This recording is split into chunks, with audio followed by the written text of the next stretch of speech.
Next problem, a conductor shown in the figure, this is a conductor shown in the figure, यहाँ से यहाँ तक ऐसे ये है, right? Carrying constant current I is kept in XY plane. This is the plane of board is XY plane in a uniform magnetic field B. If F is the magnitude of total magnetic force acting on the conductor, then the correct statement are A. If B is along Z cap, if B is along Z cap, F is proportional to L plus R. If B is along X cap, F is equal to 0. If B is along Y cap, then F is proportional to L plus R. And if B is along Z cap, F is equal to 0. तो देखिए सबसे पहले हम यहाँ पर ये करें कि what is displacement vector? Displacement vector L, which is length of the conductor. यहाँ से यहाँ तक है. तो देखिए डिस्प्लेसमेंट वेक्टर की अगर हम बात करेंगे, जिसको हम लोग एस से करें, बी आई या स्मॉल एल से, जैसा हम लोग ये लेते हैं कि डिस्प्लेसमेंट वेक्टर ही स्मॉल एल, तो ये कितना हो जाएगा? देखिए ये हो जाएगा यहां से ये length and this is the vector L, this is the vector L which will be equal to कितना? This is L plus R plus R plus L, which is equal to twice of L plus R, right? This is the displacement vector. ठीक है. Therefore net force on wire, net force on wire क्या हो जाएगा? We have I, right? And this is vector L cross vector B, I L cross vector B.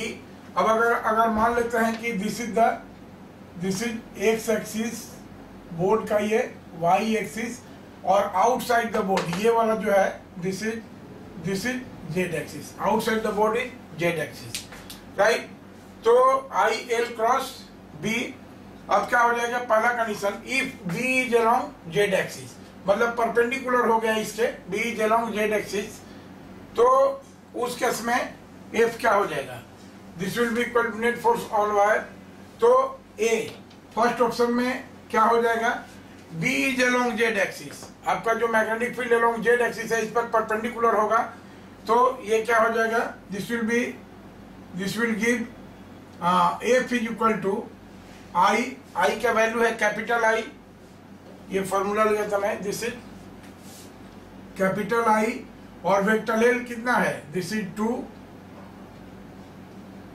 L plus R, vector L is equal to 2 L plus R into ये B perpendicular है L vector के, तो B और sine 90 हो जाएगा, sine पाई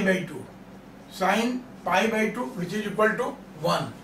तो क्या हो जाएगा? दिस इज इक्वल टू, देखिए 2i L plus R B, 2i L plus B into R, इसको यहां लिख देते हैं, विच इज इक्वल टू देखिए 2 L plus R I into B, और हम ये कह सकते हैं this implies that F is proportional to, देखिए I और B कांस्टेंट है, 2 भी कांस्टेंट है, तो F is proportional to L plus are.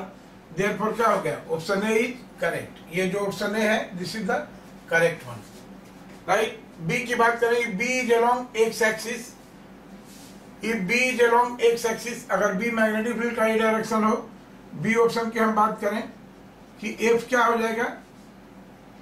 This is equal to, फिर यही फॉर्मूला I L B, तो I हो गया, ये L हो गया, this is twice of L plus R, right? और ये इंटू बी, और साइन क्या हो जाएगा? देखिए ये L वेक्टर और B वेक्टर में एंगल क्या हो गया? 0 डिग्री, तो दिस इज साइन 0 डिग्री, तो ये इसको क्या कर देगा? 0 बना देगा. तो vector F is equal to, इस केस में सेकेंड केस में, if B is along x axis, F is equal to 0. This is also a correct option. तो ऑप्शन बी भी सही हो गया, right? 0. If B is along Y axis A proportional to L by R. अब देखिए magnetic field along Y axis होगा, तो C option की हम बात कर रहे हैं। सी ऑप्शन क्या इंप्लाई कर रहा है कि F is equal to I twice L plus R into B, और ये फिर क्या हो जाएगा, वेक्टर एल ऐसे है एक्स एक्सिस के अलोंग और वेक्टर वाई हो गया इसके अलोंग, तो this is again pi by 2। तो यहां से क्या निकल जाएगा, देखिए वही फर्स्ट वाला रिजल्ट आ रहा है कि this implies F is proportional to L plus R and if B is along Z cap F is equal to 0। If B is along Z cap, तो यहां से हमारा ये हो गया, ऑप्शन सी भी सही हो गया। देखिए यहां से ऑप्शन सी भी सही हो गया। And if B is along Z cap F is equal to 0, तो B is along Z cap में हम F proportional to L plus R निकाल रहे हैं, तो डी ऑप्शन क्या हो जाएगा, डी ऑप्शन हमारा हो जाएगा रॉन्ग, राइट। तो करेक्ट ऑप्शन हो गया A B and C. Okay.